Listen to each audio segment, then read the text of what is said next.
Steering Committee. Rachel, can you do a roll call, please? Commissioner Murphy? Here. Commissioner Kush?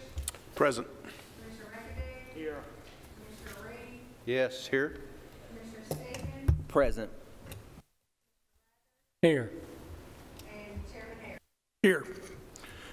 All right, let's get, one of the things that I always do before every meeting is always give an update on our opioid epidemic that we're facing. And I want to tell everybody that we've had a really rough month. January, we had 8 deaths, 5 suicides, opioid related.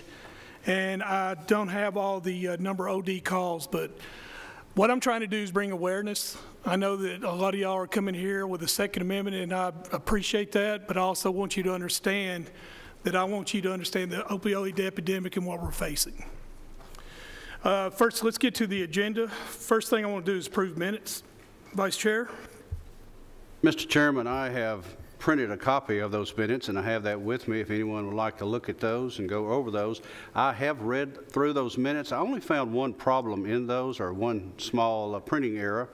It has listed one of our commission members down in just the attendance, and he needs to be up there with the rest of the committee members. And if it just be by mutual agreement, when we make that motion that his name be placed up there when we change those minutes, I'll make that motion to approve those minutes. Do I have a second? Second with the corrections. Second. Any discussion? All those in favor, aye? Aye. Opposed? All right, let's move on. Next thing on our agenda is the Second Amendment resolution. This was brought to us out of public safety. I'm going to have Commissioner Reed read the resolution again, and then we'll have discussion on it. So, Commissioner Reed. Thank you, Mr. Chairman. Yes, this is a resolution that's being brought from the Public Safety Committee. This was presented last Monday evening in this chamber. We had a large attendance from individuals who are requesting this resolution, and when I say requesting this resolution, they brought with them a petition, and that petition I have with me tonight. They had given it to me. It's right here. This petition contains almost 800 names, and I have to tell you, during my time as a commissioner, I have received a lot of petitions, and it's of the modern day, the petitions I receive are through the internet. And a lot of times those petitions are just names, and I never know where they come from. If you are receiving those through internet, sometimes they're from all over the United States, and I don't know who they are. The interesting thing about this petition is that they're all handwritten, and when I went through it the other day, I just wanted to see where they did come from. They're from Eagleville, they're from Smyrna, they're from Laverne, they're from Christiana, they're from Rockvale, they're even from mailing addresses that show Beech Grove. They're also showing Bell Buckle and a whole lot of Murfreesboro. So these are from people all over Rutherford County, all of our constituents. So if you would like to look at it, commissioners, later on, it's here. It's for you to see. They did a lot of work. They stood out in the rain. They stood out in the cold. They spent many hours doing this, so I did want to make you aware that this had been done. I'll read that resolution at this time, and then we'll go into the discussion. A resolution of the Rutherford County Commission reaffirming its support of the Second Amendment of the United States Constitution. Whereas on October the 25th, 1803, the Tennessee legislature authorized the county of Rutherford to become the 24th county to be established in Tennessee, with a county government to operate under the Constitution of the United States of America and the Constitution of the great state of Tennessee. And whereas in their wisdom, our founders, when creating those documents, unanimously recommended a constitution that maintained the inalienable rights to keep and bear arms, and have been further upheld by decisions of the U.S. Supreme Court, and whereas the rights as originally written and understood to keep and bear arms for self-defense, personal safety, protections of one's family, and defense of one's community and county, and whereas the Second Amendment to the United States Constitution ratified on December the 15th, 1791, as part of the Bill of Rights, so states, a well-regulated militia being necessary to the security of a free state, the right of the people to keep and bear arms shall not be infringed. And whereas it is desire of the Rutherford County Commission to declare its reaffirmation and support of the Second Amendment to the United States Constitution and to protect the inalienable right to keep and bear arms as it relates to the citizens of our county. And whereas each county commissioner upon election took an oath to support and defend the United States Constitution, the State of Tennessee Constitution, and as well as the law which are not deemed unconstitutional by the Court of Competitive Jurisdictions. And whereas Rutherford County has been blessed by the state legislature and governors that have continually upheld the Second Amendment protecting our law-abiding citizens' inalienable rights to keep and bear arms, as a county commission, we still ask for the continued support and efforts in protecting those rights. And whereas, as recorded in our counties within our state, the term sanctuary county should not be considered to confirm making Rutherford County a safe haven for criminals, but rather a safe haven to protect good law-abiding citizens from unconstitutional laws that infringe on one's liberty and freedoms without due process. Now therefore be it resolved by the Rutherford County Board of Commissioners hereby has reaffirmed its support of the Second Amendment of the United States Constitution and declared Rutherford County to be a Second Amendment sanctuary county. Be it further resolved that this resolution shall take effect from and after the date of its approval before the full County Commission, reviewed and approved by the Public Safety Committee on January the 27th, 2020. Mr. Chairman, I move for the approval of this resolution to be sent to the full Commission. Is there a second? Is there any discussion? Chair would like to recognize Commissioner Rhonda Allen.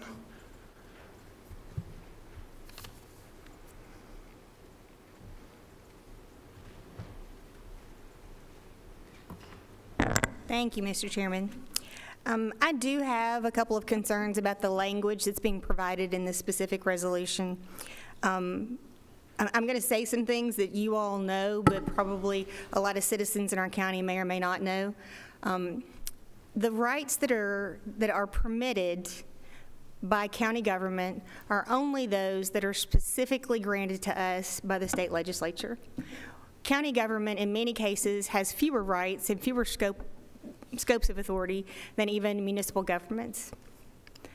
We are not a political body in the sense of we don't vote on, excuse me, we don't vote on abortion rights, gay rights, gun rights, and the number one reason that is because we have no authority to have any influence or form any laws in those areas.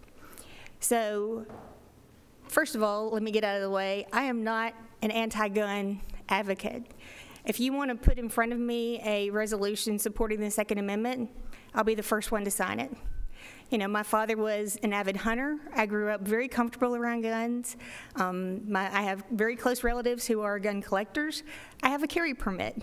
So this is not an anti-gun expression at all. My concern is there's several places in here where we have identified that as a county we're doing this to quote unquote protect our citizens. And so what I want to know is, what exactly am I obligating the county to do in terms of protecting our citizens? This language of the sanctuary county, as I understand it, as it began to migrate from East Tennessee, many of those resolutions indicated that as a county, those counties were pledging to not allocate any resources to enforcing state or federal laws that they deemed to be infringing on the Second Amendment right. We don't have that authority. We don't get to tell the sheriff's office which laws they can and cannot enforce. That's outside of our scope. Now, I was really pleased to see that that language was not included in our resolution. So I just want to make sure that folks know what it is exactly we're voting on, and I want to know what it is exactly I'm voting on and what it is I am pledging to do. I'm afraid that what's happened here is that when we vote on this, we're going to be misleading our citizens and giving them some false sense of security that we're going to do something that we're not going to do because we don't have the authority to do it. Those 800 signatures really needed to be directed to the state legislation and to the federal government, because those are the folks who make these laws. We do not make these laws. So I'm just not willing to mislead my constituents and tell them I'm going to do something I'm not going to do because I don't have the authority to do it. So if we're going to keep the language as is, I need to understand clearly what it is you're asking me to pledge to in terms of protecting my citizens' rights. So that's my concern. Well, there's a thing called the Supremacy Clause, and what that means is state law supersedes county, and then federal supersedes state. Now, she is right. There's absolutely no action that we can take, but I kind of look at it as something different. I look at it as people wanting to be heard. I look at it as people who are passionate, and that you need to understand the Supremacy Clause. You know, I want all y'all to understand it, but I also want you to understand that I speak for myself when I hear you and I see exactly what you're saying. And I think that's what you want, is to be heard. Elections have consequences. And a lot of this is brought up because of what happened in Virginia. And then, of course, representative from Shelby introduced red flag laws in the legislature to be to looked at. So what I want to do is I'm going to take my time before I turn it over to these commissioners, is to say that this might to be a piece of paper, but to me it's about being heard. And it's about, you need to want your legislators, your local leaders to hear you and to believe what you believe. And so I challenge you, don't stop here with the resolution. Continue to make your legislators and your local leaders responsible for what you want us to do. You know, when I ran for office, I put an R by my name. And to me, party is a moral compass. And I don't want to support a leader who infringes on my religious rights, who supports abortion, or who infringes on my Second Amendment. So I think that, in my opinion, and with a tremendous amount of respect for Ms. Allen, Commissioner Allen, is I look at this as being heard, and I look at this as people standing up for their rights. But I do want to caution you that based on Supremacy Clause, I mean, Mr. Allen is correct. There is not much we can enforce at all, if any. So I'm going to turn this over to Commissioner Reed, if you want to address Ms. Allen, and then any other commissioners would like to say something. Gladly, Mr. Chairman. Madam Chairman, I do appreciate you being here tonight. We kid each other all the time. We have since I have been a commissioner. And when I say we kid each other to the point that we get in different situations where we argue back and forth as far as what's involved. But when it comes down to what is right for Rutherford County, I think we both look at it in that way, and I appreciate her being here because that's what she's doing. She's addressing what's important to her constituents and the people of Rutherford County, and I appreciate that.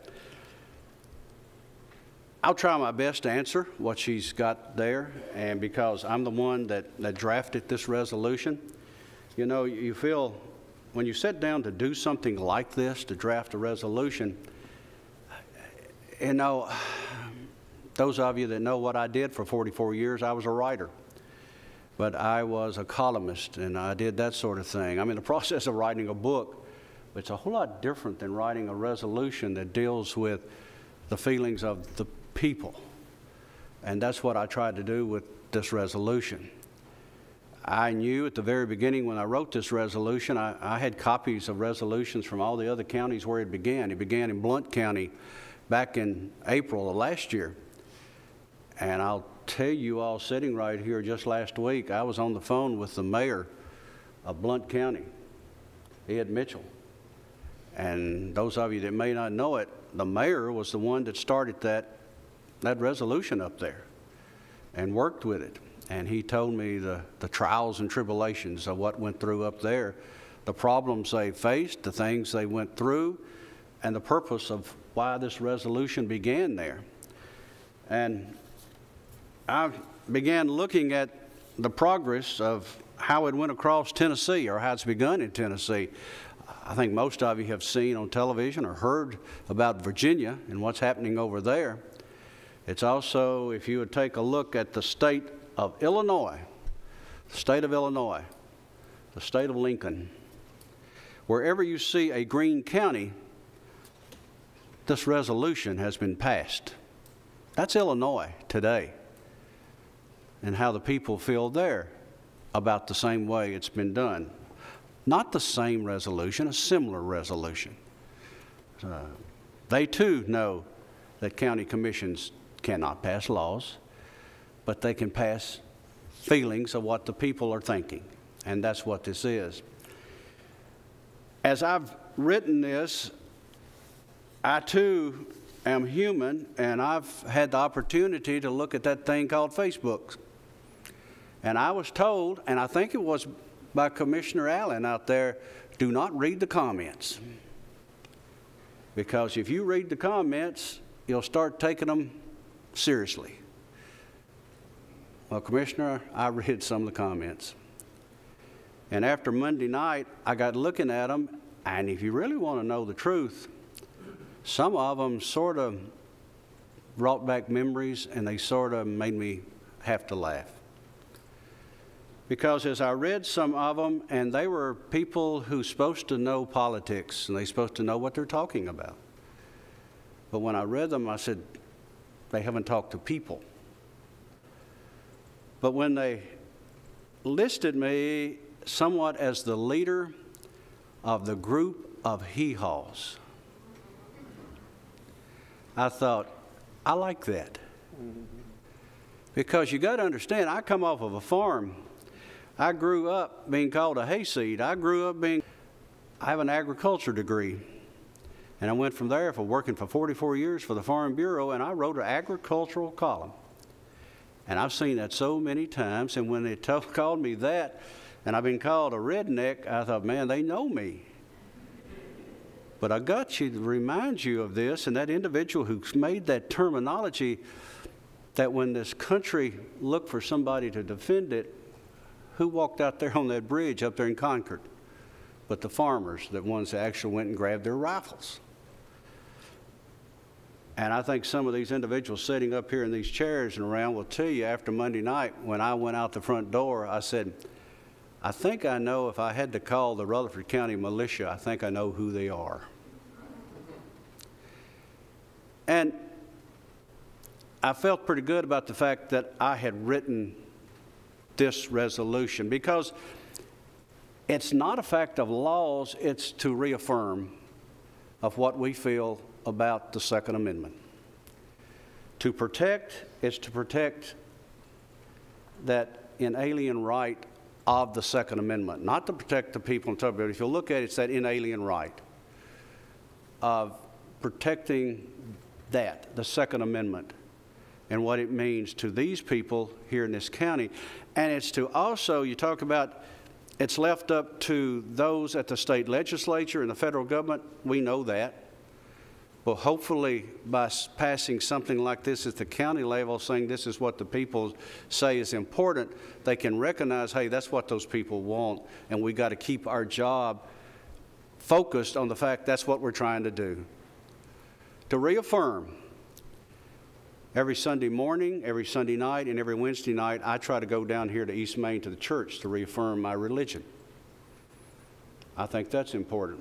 Don't you think every now and then it's important that we as a government, that we as leaders, that we as elected officials, that we reaffirm our support of the Constitution, that we reaffirm ourselves of the importance of what our forefathers put out there for us. I remember what they said: we have built for you or provided for you a republic, but it's up for you to keep it. And I think resolutions like that are a part of it. Now, the language that's put in here is somewhat similar to that. I think I've seen too, Madam Chairman, that you also had the question about something that we had said about our, and you didn't bring that up a while ago, about what we said about taking the oath or whatever. I've looked at that, and I think that is possibly a gray area as we as commissioners, and I'm willing to make some changes in there. But that was primarily just dealt with other law. But I'd be willing to make an amendment in there, and I'd be glad to present that. But as far as the protection is concerned, as far as what's important about this resolution, that's what makes it important to me, and I think that's what makes it important to these people out here, is why they want this here in Rutherford County. Last Monday night, when we asked for this committee, for this resolution to come before this committee to go forward into the full commission, Wilson County passed one very similar to this one. They've already passed it. Trousdale County is looking at it now. All around us, the other counties are in the process of doing this.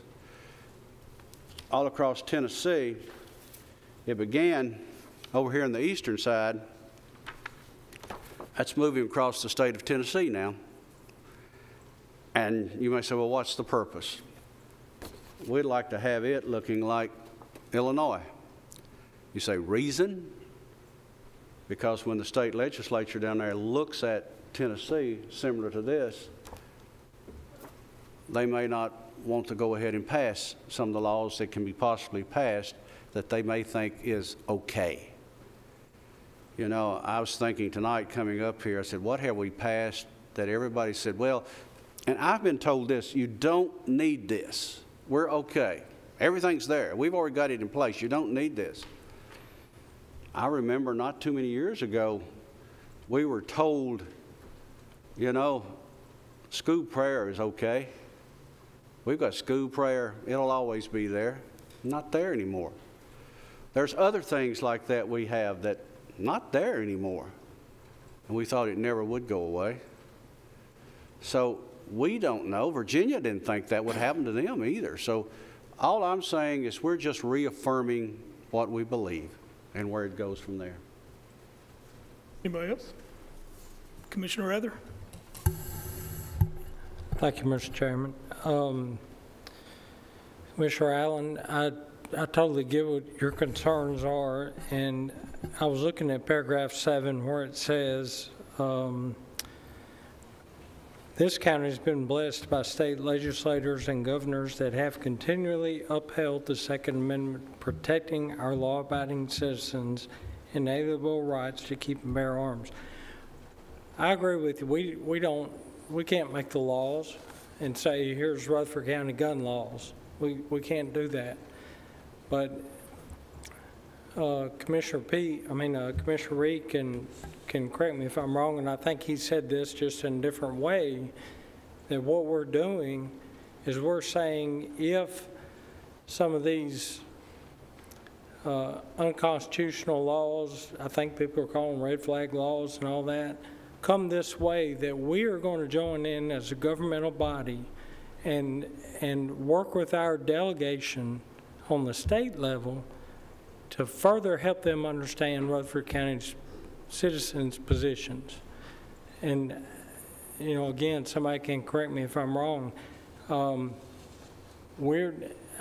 make it clear, abundantly clear, we can pass this resolution all day long, and it gives nobody any more rights when it comes to guns or any less rights when it comes to guns, because as you've said, and we all know, we don't make the laws.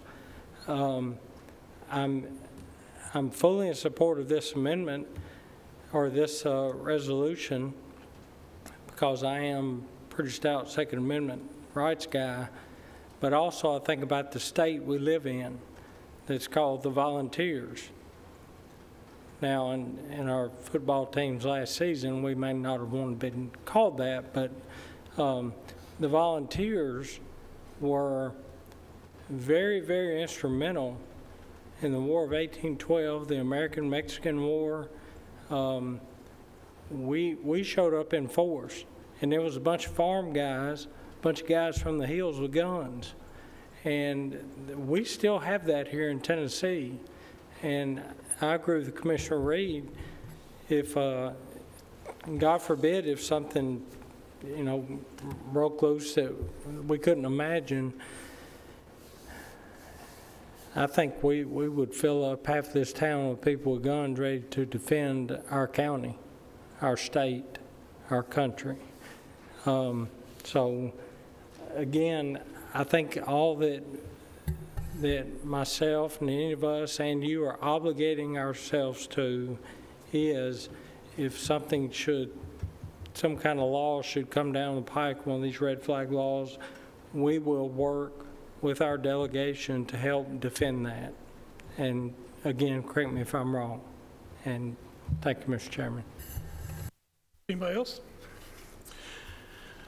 I want to mention something I was thinking about. One of the most recognized guns in the state of Tennessee is the Barrett 50 caliber, made here in Murfreesboro. The #1 retailer of handgun permits right here in Rutherford County. The Outpost, which is owned by the Barrett family. And so my point is that guns are our big business, and we need to send a signal that we support the Second Amendment. So that's how I stand on this. Is there any more discussion? We have a motion on the floor to pass this resolution to the County Commission main chambers. I would like to go to a roll call, please. Mr. Chairman, I would like to amend that. All right. Mr. Chairman, on the 6th paragraph, in the, I guess you'd say the phrase at the very last, beginning at the comma after Constitution, where it said, and as well as the laws which are not deemed unconstitutional by court of competent jurisdictions, colon, I wish that that be stricken from that paragraph and just move the colon after the Constitution and place and there and a semicolon after the and. All right. We have a motion to amend resolution. Do I have a second? Second. All those in favor say aye. Aye. Opposed? All right. We have a motion as amended. Is there any discussion before I call for a vote? All right, Rachel, roll call, please. Commissioner Urban? Yes. Commissioner Kush? Yes. Commissioner McAdoo? Yes. Commissioner Reed? Yes. Commissioner Stevens? Yes. Commissioner Rather? Yes. And Chairman Harris? Yes. Motion passed. It will be introduced to the County Commission next Thursday. Let's move on.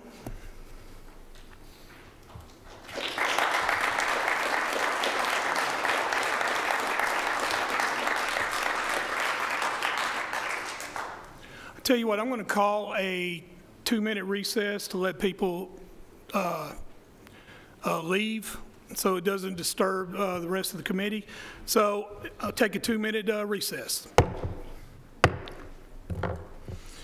All right, gentlemen, let's move on to our agenda.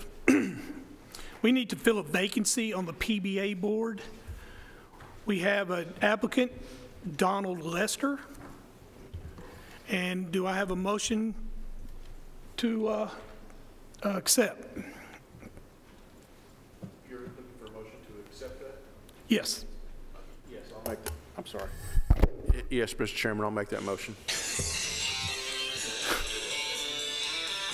Great song. This is my timer, sorry. Okay, do I have a second? Do I have a second? Second. Second. All those in favor of Mr. Lester for the PBA board, say aye. Aye. Opposed? Okay. Mr. Lester will be brought up at the commission meeting.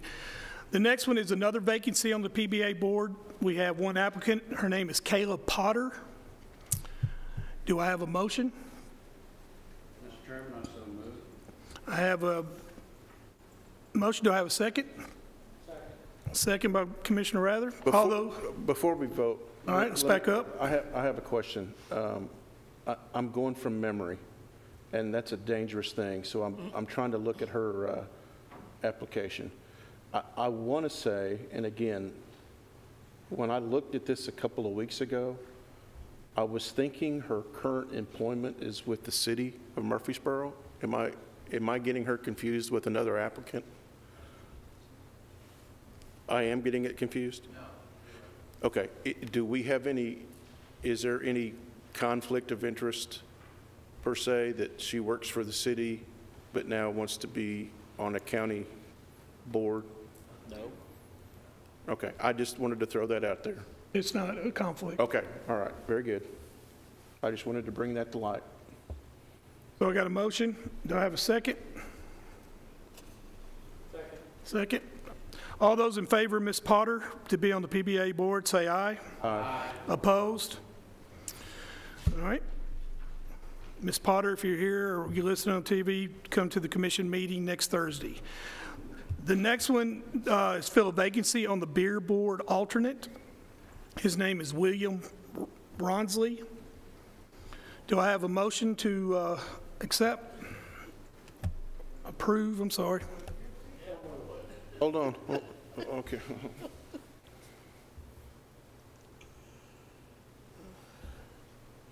That was 1984. Good, Commissioner?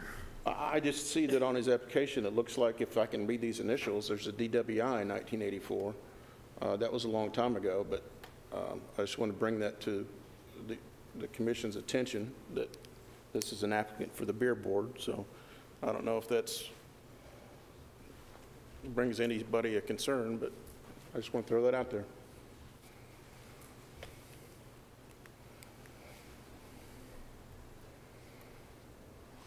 Chairman Rather? I noticed the same thing until I kept reading, and it's 36 years ago. I have no idea how old the person is. It doesn't matter, and I don't think we can ask, but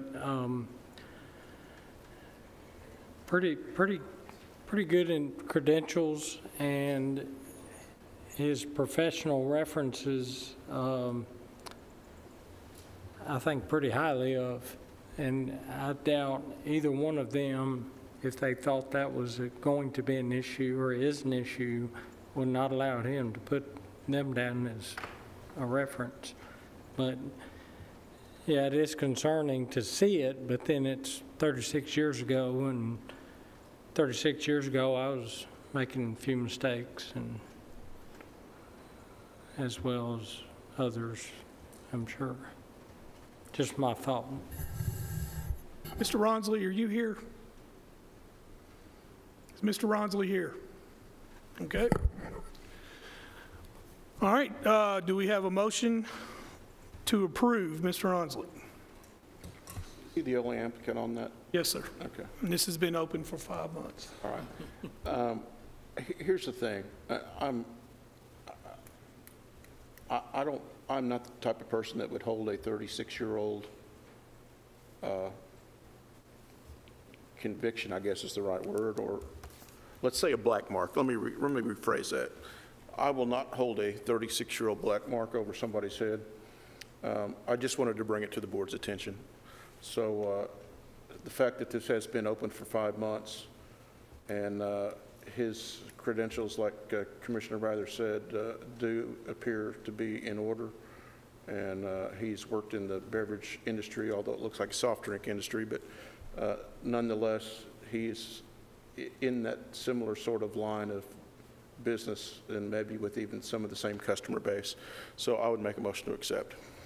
I've got a motion to accept. Do I have a second? Second. Commissioner Irvin, second. All those in favor say aye. Aye. All those opposed? All right, Mr. Ronsley. Don't let me down. Sir. All right, next thing on the agenda is a pilot program of Rutherford County Schools and IDB Board. This is a program that Doug Beaudry and Bill Spurlock have been trying to spearhead. We have heard this, they brought it up in Public Works, but I wanted steering to address this with both sides. I want to hear both sides. I think a lot of the commissioners don't necessarily know what it is, and we also don't know where the IDB stands on this, and that's why I've asked both groups to be here. Doug, would you like to come up? Or Mr. Spurlock, y'all both can speak right here in this. I'll recognize y'all first and then the IDB board. Thank you, Commissioners. Thank you, Chair. First of all, I'd like to thank Mr. Jones and Mr. Bolden, who are here, for allowing us to speak to them back in November. You know, we weren't on the agenda, but they allowed us to speak to them. You know, I can't tell you what's something that you don't already know. We have the 4th largest district in the state of Tennessee. We're adding over 1,000 students a year. I've sent out the strategic plan for the next 3 years. Within that plan are our capital projects. You'll notice on that plan there's over $68 million to address some of the deficiencies with the maintenance of our buildings. This request, when we started looking at this request, we know last year there was a property tax increase of 12 cents. That was about close to 6% increase on property tax. We got the lion's share of it, and some of it went into our general purpose fund, and then some of it went into our capital projects fund. Even with that increase, we are nowhere near, that's nowhere near being able to meet the needs of our capital projects, nor are we anywhere near of recouping the $15 million that we went into in our debt, in our general purpose fund, our reserves. You know, we started looking at this, Mr. Beaudry brought this to my attention earlier in the year, probably back in August, September. We looked at this payment in lieu of taxes for the abatement. And we started looking at other systems around, you know, that are already doing it. Of course, Hamilton County's been doing it for a while, and Williamson County's doing it. And I know, yes, we're not Williamson County, nor are we Hamilton County. Thank goodness for some of those. Anyway, you know, one of the things that the IDB does a great job, along with the Chamber, is bringing in workforce development, is bringing industry into our where we live. And providing opportunities for us to see growth. I think it goes without saying it's a compliment to live in Rutherford County, where we have a low unemployment rate, we have low property taxes, yet we have a quality of life that is second to none. You know, when industry comes here, they obviously are looking at for tax abatements sometimes, but it's not the only reason why they come here. You know, they come here for a quality of life. I think, you know, a quality of life, if you can't find a restaurant to eat at in Rutherford County, you need to go somewhere else, because we've got all kinds of restaurants. We also have a good school systems here that provide opportunities for our young people to become educated, also in order to acquire skills that make them necessary to meet the needs of the jobs of tomorrow. That's one of the things that they relocate here for a job market, you know, for a skilled workforce. What we're doing currently in Rutherford County in our secondary schools is we are aligning our career and technical education programs to workforce development within our county. We want to make sure, you know, one of the things on February the 10th, and I would invite every one of you to attend this, we're having a town hall at Rocky Fork Middle School in Smyrna, and we're going to have our industry partners there along with school personnel, and we're going to be talking about careers. You know, in our education, you hear a lot about college and career ready. Well, college is a finite amount of time. Hopefully it's no longer than 5 years. You leave with a diploma, and most of the time about $60 or $80 million worth of student debt, but I digress. So what we're trying to do is trying to provide opportunities for our students when they leave to have a quality skill set that will not only provide them with a job, but an opportunity to grow in their career. You know, we call it an occupation, but it's a career. We want that to last for a long time. We want them to be able to meet the needs that, that industry brings to us.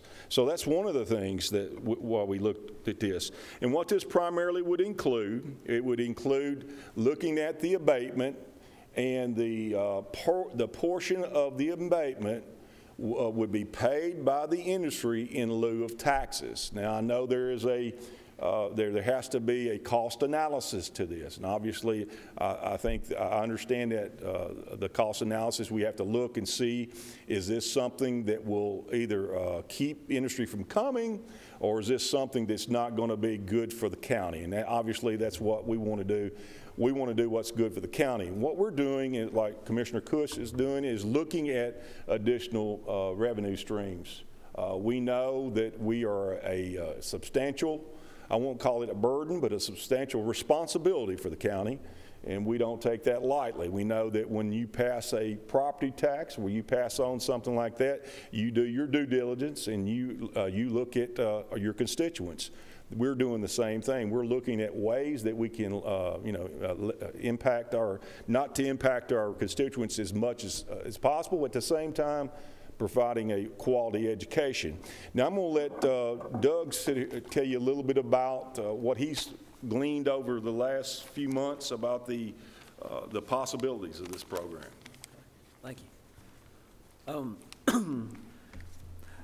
It's been a few years ago, but I was actually on an IDB in another county, and as a rural county, as the vice chairman, and we have, like Ms. Spurlock says, we have a very dynamic and great industrial development board and Chamber of Commerce here that's bringing in a lot of business.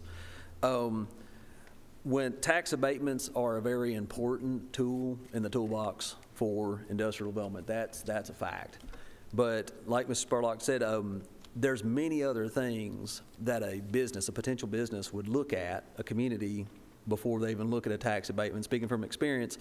And this is also, I can point to stuff that the University of Tennessee has done with economic community development as far as what they teach economic developers across the state is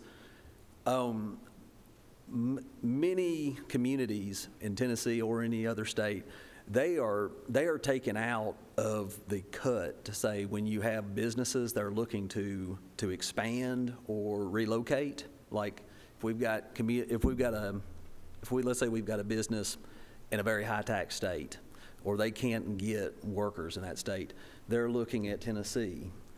At that point, they'll say, look, they'll talk to typically a site developer, or site selector, and they'll also talk to the state economic community development department and say, hey, this is what our business is looking for. We're looking for a community within 50 miles of a major airport. We're looking for rail. We're looking for so many proximity to a 4-lane, towards an interstate.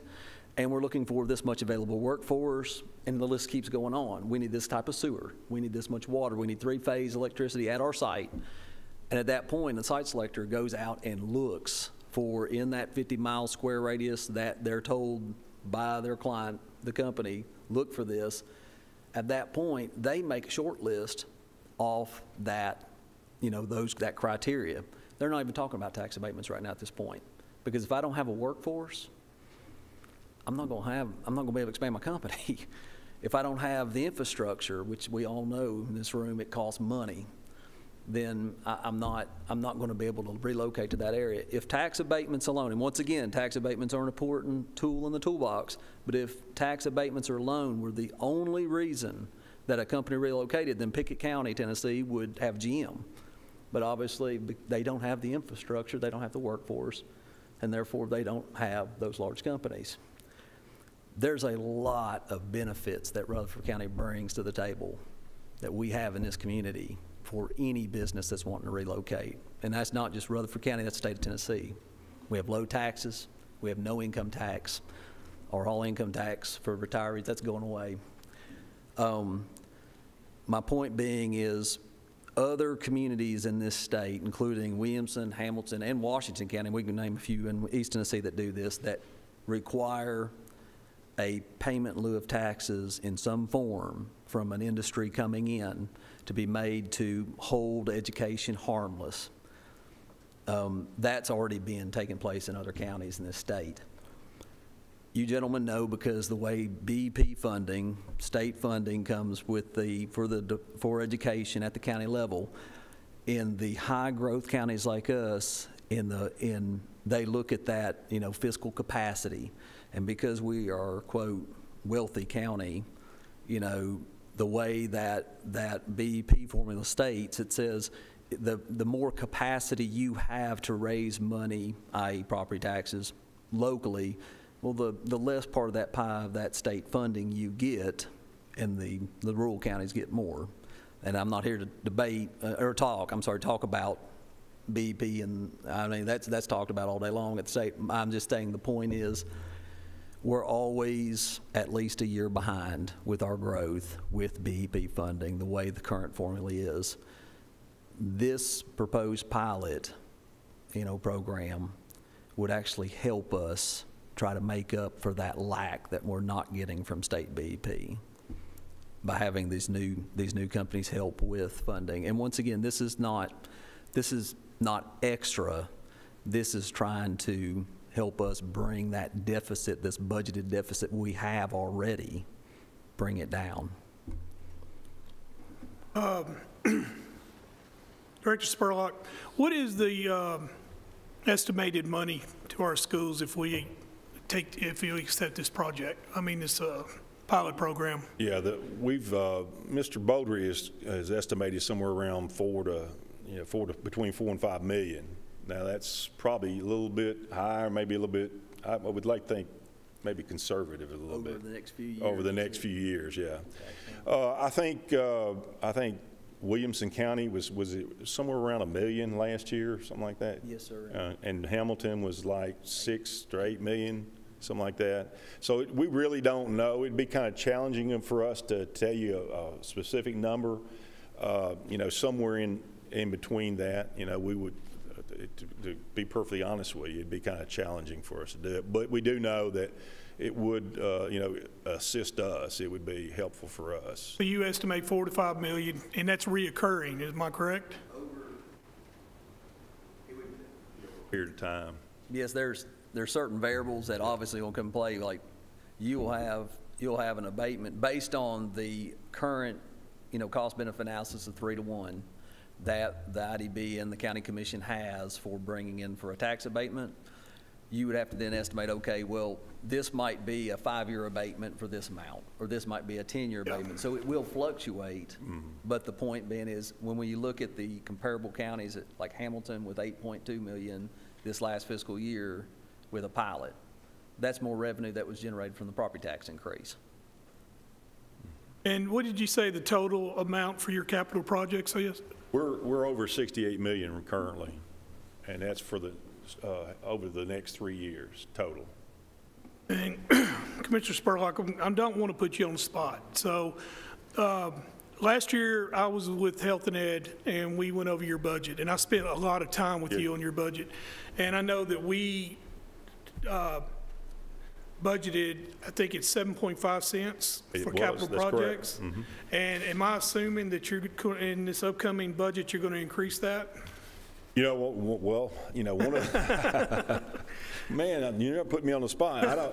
You know, one of the things what we'd have to do, and quite frankly, we'd have to triage. Which, and when we start triaging these old buildings, like for example, just the other day, this is not an old building. We had a severe issue at Blackman High School, which was built in 2000, with one of our chiller lines, you know, leaked, and we had to do some work there.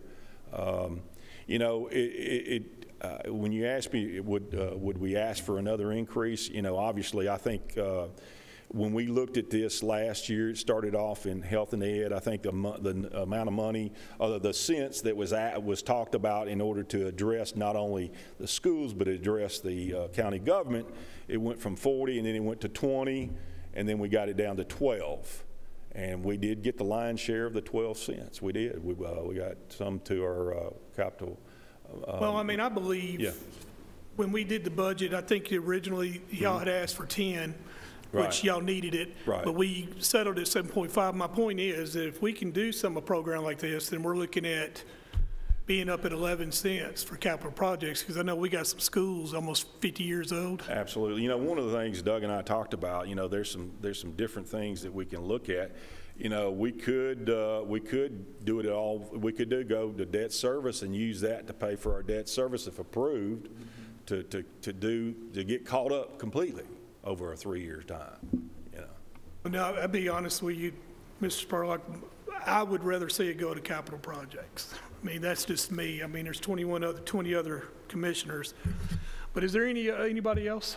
I'm sorry I've taken up, sucking the air out here. Anybody? All right. Commissioner Stevens?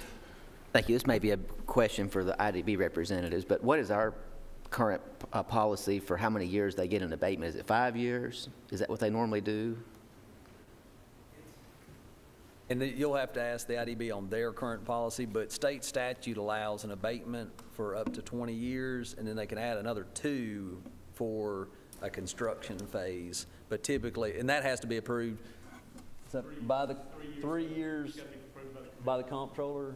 Yes, by the comptroller treasury. So typically 20 years is, you know, the max for an abatement of a property tax. I guess what I'm wondering is, are we comparing apples to apples, or does Williamson County and Hamilton County give them a longer abatement if the school portion is paid versus us giving them a shorter one? I just want to be sure that we're comparing everything and looking at it, you know, in equal terms. Because there is options for the IDB. If they have a really good company that's bringing in something very well to the table for the community, very high-paying jobs, you're right.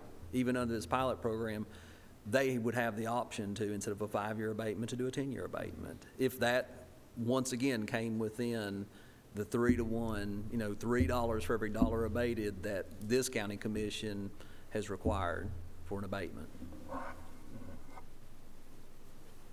Any more questions? Thank you, gentlemen. Thank you. Now can we have the IDB board come up, please? If y'all don't mind, state your name. Bill Jones, Chairman of the Industrial Development Board. Sumner Bolden, I'm the lawyer for the board. Serious when I bring the lawyer. My accountant wouldn't come with me, so I had to bring my lawyer. What can we, I'm not sure exactly. Well, how do you know, my question to you is, how does the ID board answer this pilot program? Are you for it or are you against it? Well, I don't know the answer to that, to be honest with you. We look at our job as to collect as much tax revenue as we can collect. That's where we start. Superintendent Spurlock and Mr. Bodary came to the IDB, as they mentioned, in November, late add to the agenda, which we were glad to accommodate that. I don't like to ask my board to make a decision on something they've just heard for the first time. So we, in December, asked the will of the IDB, and they suggested that we have our consultant who does our calculations on this return, 3-to-1, 8-to-1, ask us to see what they would charge us to do some analysis work, I think, like Commissioner Stevens was talking about. So we that was at the December meeting. At the January meeting, we had a proposal from them that we presented to the IDB board. They authorized us to conduct that study and report back at our February meeting, which I believe is the 26th. So you're not really able to make any comments because you don't have your no, and you don't have your study? No, and again, what we're trying to figure out is, you know, are we collecting more money or less money because of the abatement for the schools? There's lots of factors that go into that. Couple examples, just 2 deals approved out there on the West Point subdivision or development, which would be Centos and Costco. You know, that piece, that's 154 acres out there paying a total of $10,000 in county property tax currently. Those 2 projects, as approved, being there, would pay a significantly larger dollar of Rutherford County property taxes, even net of what is abated. So we're trying to take those numbers and see, as the property sits there now, what would the county collect?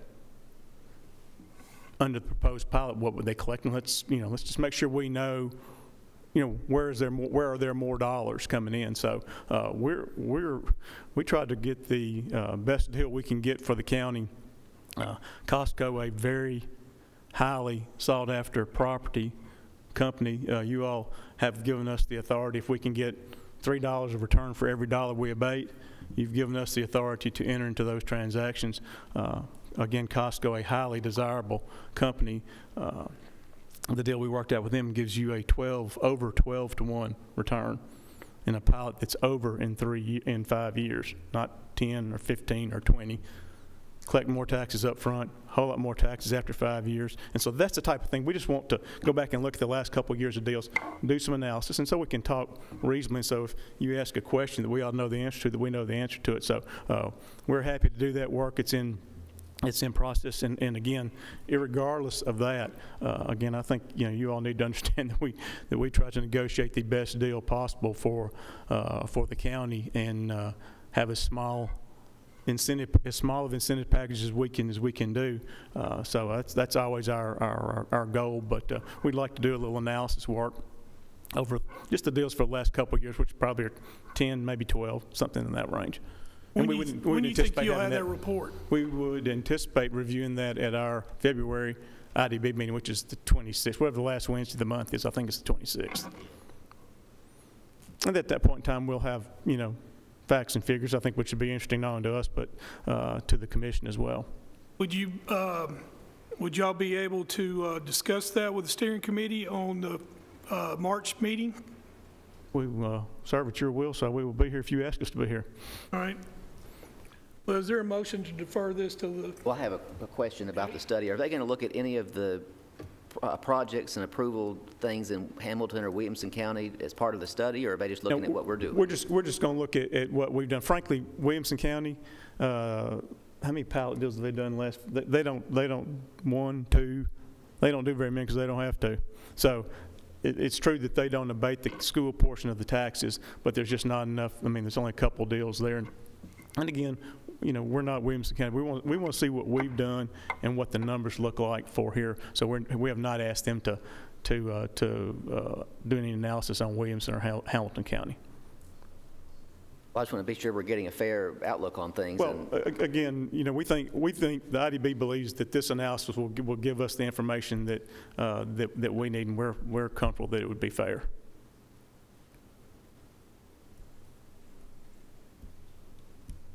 Anybody else? All right, Mr. Cush. Thank you, gentlemen. Yes, sir. Thank you for your time. Thank you very much. We have a motion to defer till the March meeting. Do I have a second? Second by Commissioner McAdoo. All those in favor say aye. Aye. Opposed? All right, let's move on. The next thing on our agenda is the House Joint Resolution Agreement.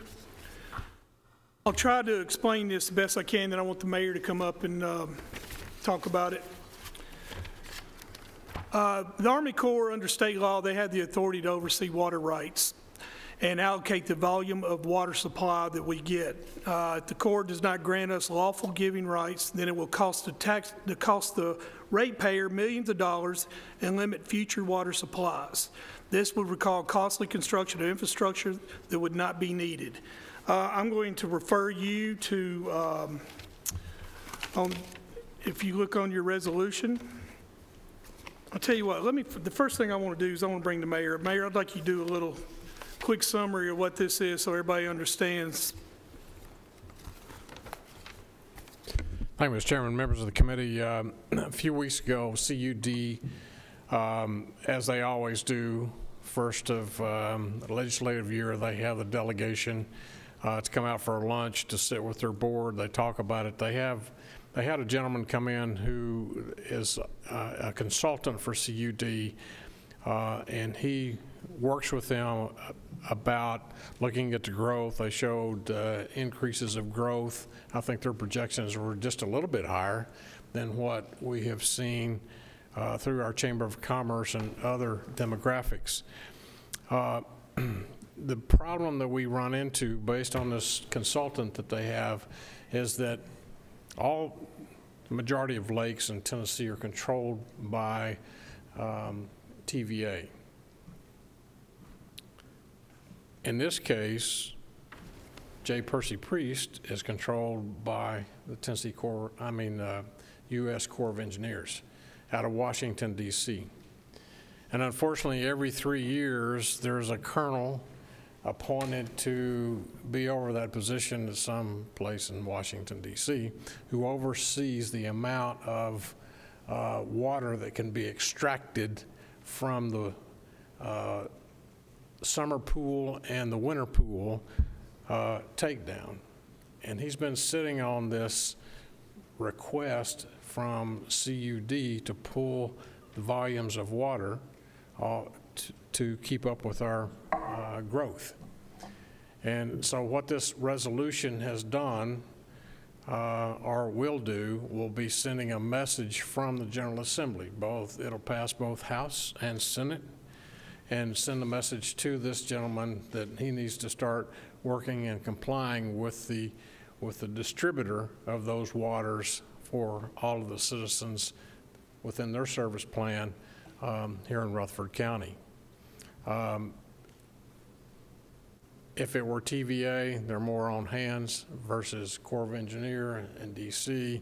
Like this guy will get transferred out, or a lady gets transferred out in another 3 years and start all over again.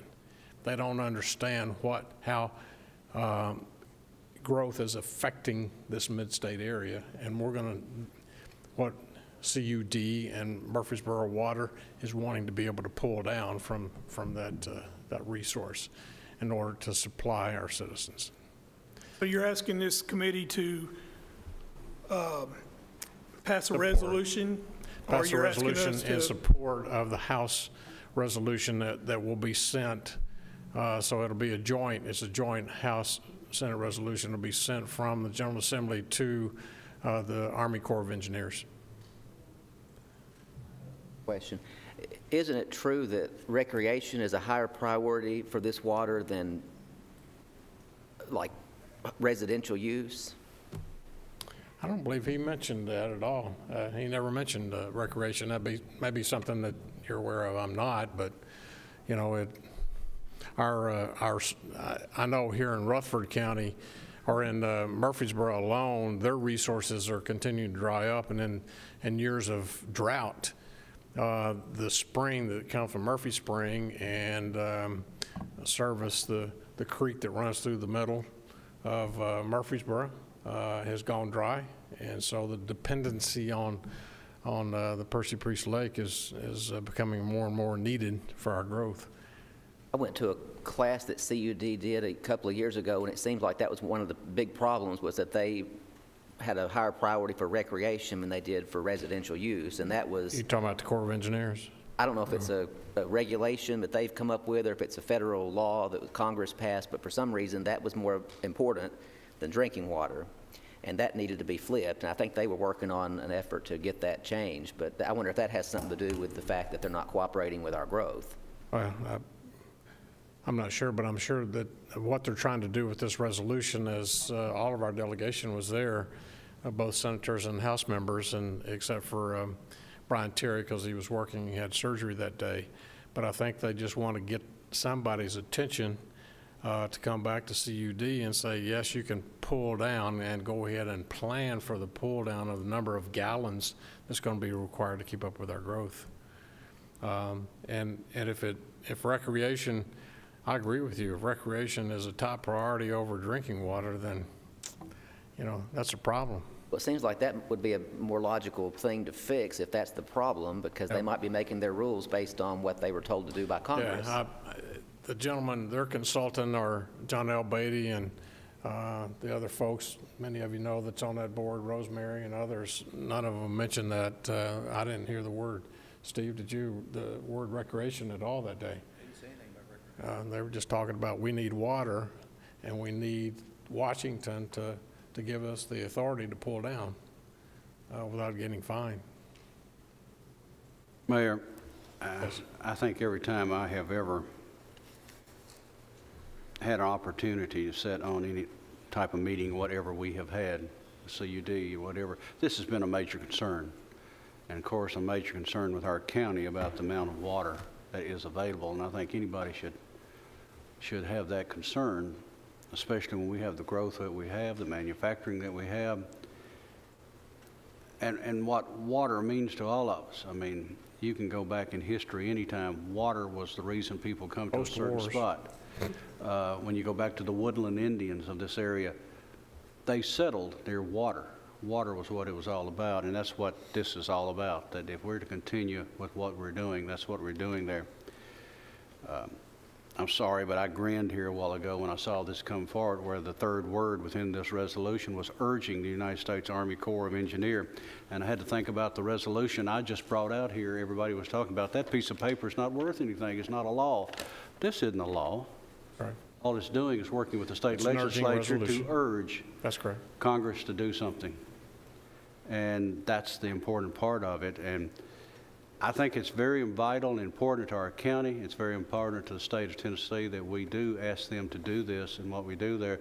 So, Mr. Chairman, I'll make that motion to go along with this and send this resolution on. You have a motion. Do we have a second? Second, Commissioner Rather. All those in favor, say aye. Aye. Oppose?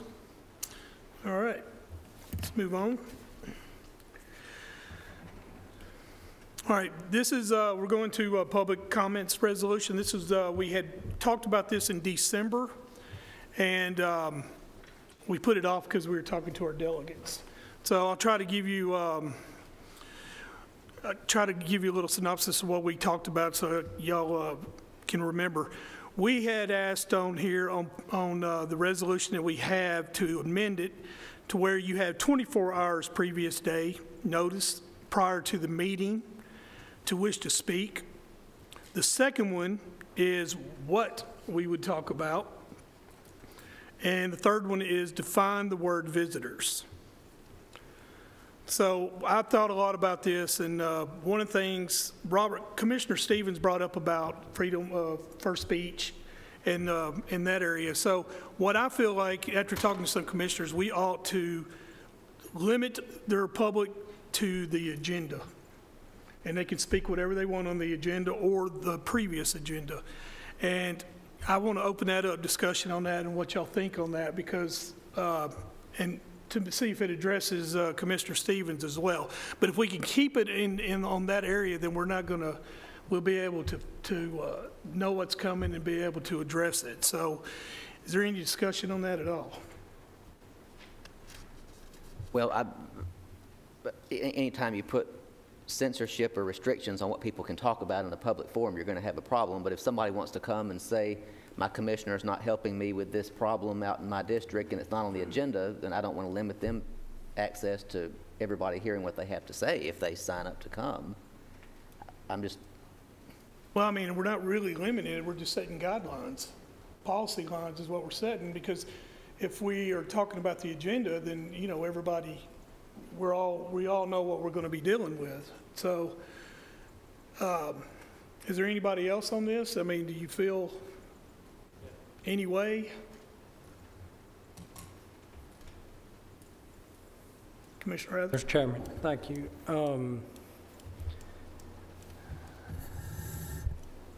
I can recall, I think at least twice, we had an agenda, but yet somebody stood up and talked about something totally different, and I feel like that's their right to do that, because every agenda for 12 months out of the year may not address what they want to talk about. They want to bring up something that's never on the agenda. And I know, I mean, guideline, restriction are kind of in the same family to me. You know, we do answer to the citizens of Rutherford County. And if they want to make comment, I feel like, you know, we can put a restriction on time. And if they're, you know, somehow out of order or inappropriate in their content, I'm sure the chair can put a stop to that, I would think. I do agree with the 24 hours, 4:30 before the meeting. I think that's it's kind of short notice, but I just don't think we can dictate what their content's going to be. They're the reason we're here. I mean, right now, they can walk up at 4 o'clock and talk, and I just feel like that puts us at a disadvantage because we're not able to address something if we don't know what it is. So I'm just simply, so what I was trying to put out there is, you know, I think we're getting a little bit ahead. This is 3 phases, so I want to talk on each phase. So the first one I want to talk on is the agenda, which Commissioner Stevens and Commissioner Rather talked about. So is there anything else on that? I'm in agreement with those two. If somebody wants to talk about their noisy neighbor or fireworks 365 days in the year, that's never an agenda item that we talk about. But if they want to complain about that, this is their floor to do so. So I don't think we should I don't think we should force somebody to follow an agenda, because what I've learned in my, 6 years as commissioner, some things just get under a person's craw and it eats on them, and they want to voice their opinion. And sometimes they'll call me, and they do. But sometimes even I can't do something about it because our county laws don't have any teeth in them, or we're not sanctioned to do anything. So they just want to get out and vent, and this gives them a place to do so. So I would let them have free rein. All right. The next item is I'm sorry, Mayor. That's okay. Members, let me just throw out a couple of things for you to consider. If someone's running for office, do you want to allow them to come in and use their 3 minutes to talk about what their platform is? Have you thought about that? That's their right. If you go down this road, they get 3 minutes of fame on TV, and they don't have to pay for that advertising to present their agenda. If you recall, just a few months ago, we had a gentleman that flew down here from New York or Massachusetts to represent a lady whose family's tombstones or headstones were knocked over, and it wasn't even the county commission. He came to talk about it was city issue, and realized that the second time he wanted to speak that he was in the wrong venue on the wrong day. Those are things you must consider. I know in Washington, D.C. that they have a place that's available for people who just want to go and speak. And Hyde Park in London, they have a box where everybody can go and just say whatever you want to about the Queen or whatever they want to say. You know, they can say whatever they want to without fear of going to jail. They have that ability to do that. I think some of the commissioners have asked for some guidance on this as far as after the gentleman came and talked about the tombstones. And then somebody started talking about, oh, what if they're running for election, et cetera? Should we allow that as well? There are other things to be considered, so you may want to take this under advisement or just let free rein. If they want to come up and dog you about they don't like you or anything else, is that appropriate decorum in front of this body? That's your choice.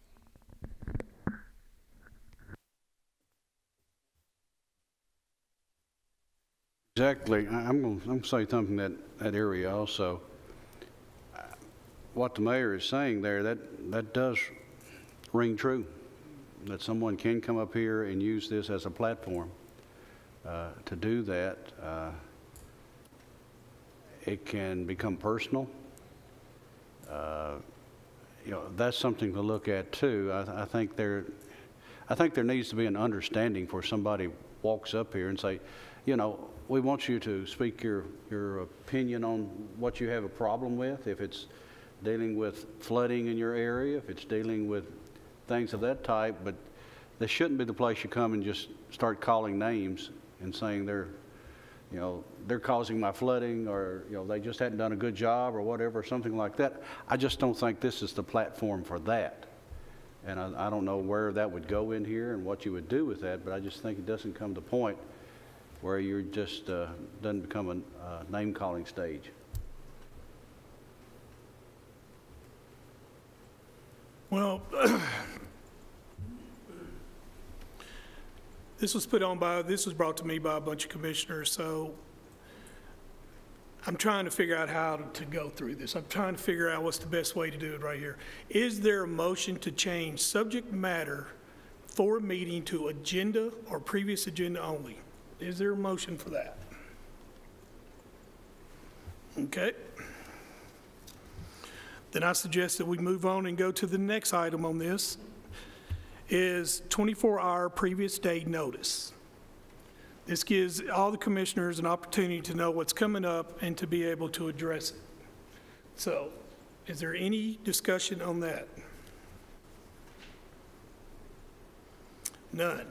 Okay, is there a motion to change our meeting to request a meeting from to 24-hour previous day notice? Is there a motion? None. Move on. Next one is visitors. This is something that Commissioner Reed had brought up, and my opinion on visitors is it's pretty ambiguous, but I feel like if someone wants to talk to this commission and they have a lawyer from Nashville, I mean, he has to speak for them. So I know a lot of people were trying to say it was just Rutherford County citizens, and I just feel like that if we deal with a situation with a lawyer from another county, and then by those rules, he wouldn't be able to speak. So is there any discussion on that? I've thought about this since our last meeting when we talked about that, and there was a gentleman in the back that objected for some reason to that. And I wonder if we could put in there that preference will be given to citizens if there's more than 10 that sign up, that Rutherford County citizens will be given priority if there's not enough spots available. And that was just a suggestion to satisfy his concern. Okay. Do we have a motion?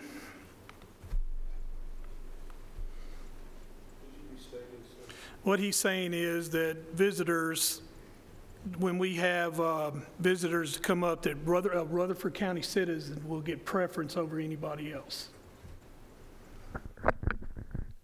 Mr. Chairman, give me, if Yes, you're going to vote on that, I need direction as chairman, and when they come in to sign up with Rachel, how do I verify that? Utility bill, driver's license?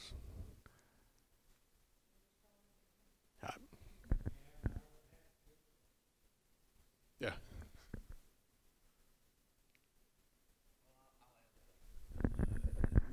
Mr. Chairman, I'll add to that. Just today, we had a call from a Rutherford County resident on an issue that's going on in the next county over. His farm borders that next county, and he doesn't have a voice in that next county of what's going on. There's a rock quarry being rezoned or talking about it. So they don't have the planning and codes in that county as we do here. And he's just upset, which rightfully so. So that's his only thing he can do is go to the county commission and speak during that public hearing time. That's it. So what our codes are here, can't implement them there, even though he's adjoining the property that they're getting ready to do. So it'd be just flip that. If it was another county bordering Rutherford County, that would be their only thing that they could do. Besides come to planning. They could come to planning and voice their opinion there in the public hearing or something. But then it'd be full commission as well. So I could see that.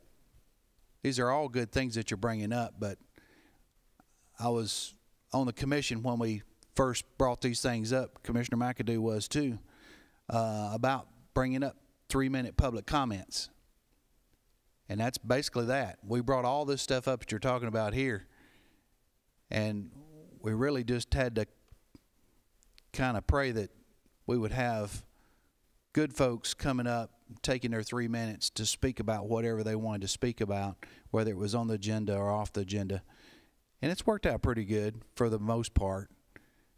couple times you're going to have somebody to come and say the wrong thing and mention the wrong stuff. But your chairman of the commission has to call them into order and don't let them speak anymore. Mr. Stevens? I really think we're trying to take a solution and find a problem to fix. Like what he just said, it's every month we might have 1 or 2 people come, and every now and then you get an oddball or somebody that says, you know, some crazy ideas. But by and large, I don't see a problem with it. If they want to change the sign-up time, I don't have a problem with that. But we just did a big Second Amendment resolution and talked about how great it is. But the First Amendment is also very important, and I don't want to limit anybody's right to come and express their opinion about anything that's going on here. And I just don't know that we need to change anything, really. And already on that issue, full commission, the Second Amendment folks are all going to want to speak. And so what's in your rules now is 30 minutes, which if they speak 3 minutes as your time limit, then you've got 10 people that can speak. If we've got a public hearing there, the chairman will have to stop, do public hearing, come back, you know, after 6:30 and finish up those folks who made it to there. On big issues, that's all you've got. And then we set that time limit at 30 minutes, and that's worked out pretty good in most parts, unless it's something big. I think this thing on the visitor, Mr. Chairman, comes from your first paragraph. That's where that come from. It says in your first paragraph up there, it's adopted as a public comment policy for citizens of Rutherford County. And that's what it says. That's what you lead the whole thing with. And that's what it's based on. It's totally for the citizens of Rutherford County. And when you stick somebody else in there that's not a citizen of Rutherford County, it takes from somebody who's not a citizen. And that's all that was from. Mr. McAdoo?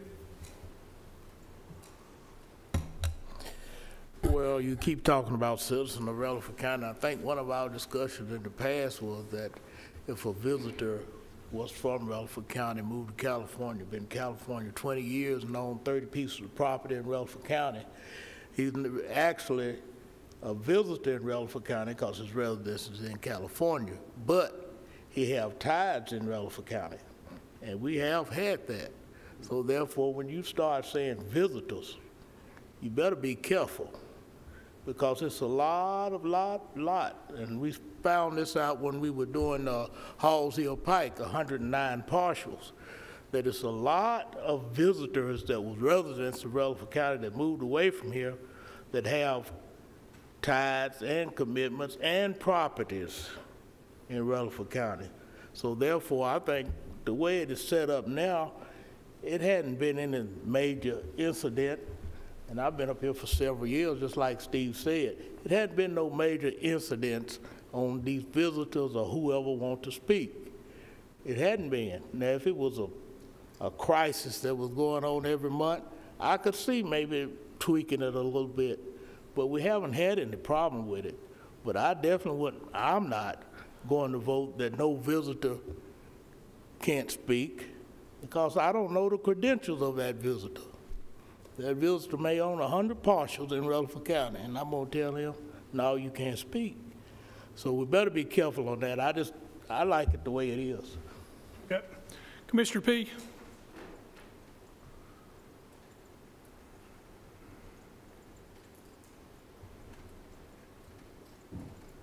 When this topic came up, I was chairman of steering at the time and brought it forward. Mac remembers that. Of course, Steve was also on the commission at that time. And Bob Bullen was vice chair of steering.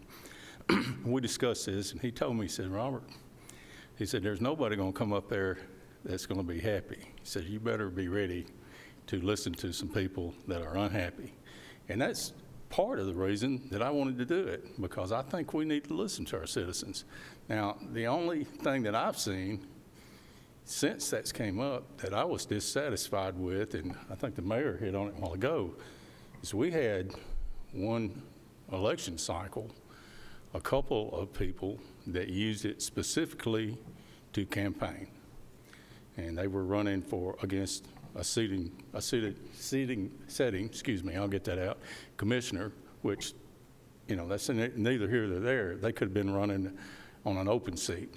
But I don't think that, well, I know my objective was not to have a place where somebody could campaign to run for election. Now, yes, anybody that wants to state their opinion on something, and I don't really care if they're in county or out of county, I would give preference to in-county people, but like Commissioner McAdoo said, you know, there's a lot of people have moved away that still own property here and have interest or family here.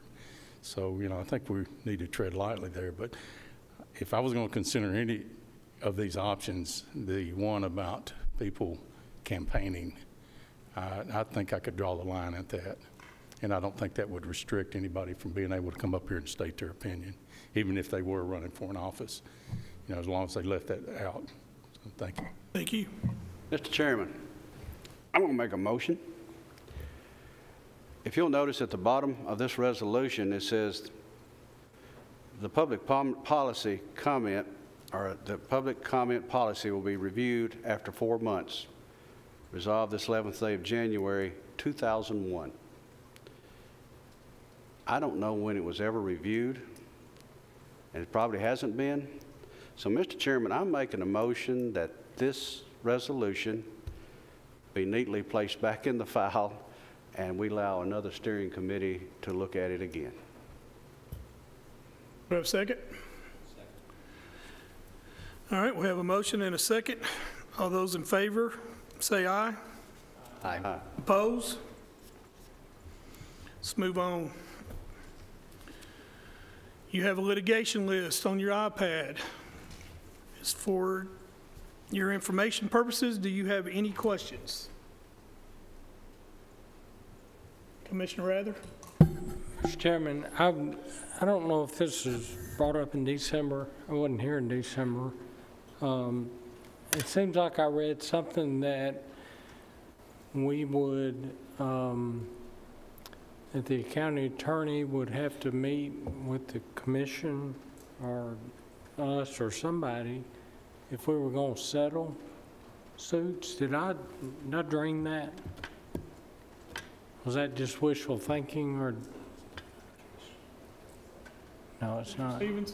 There were some questions that came up at a budget committee. It might have been in December, and I asked that we look at it and put it on the steering committee agenda, and just had not had time at that point to look into settlements and such. I think that might be on our agenda next month. Okay. To possibly say that after a certain dollar amount, the commission would have to approve a settlement. But again, I just haven't had the opportunity yet to meet with Nick and Ed Elam to figure out if that's a good idea or possible, or whether we should even consider it or not. But yes, that was on the agenda. Okay. Thank you. Any more questions about the litigation list? All right, let's move on. Is there any other business?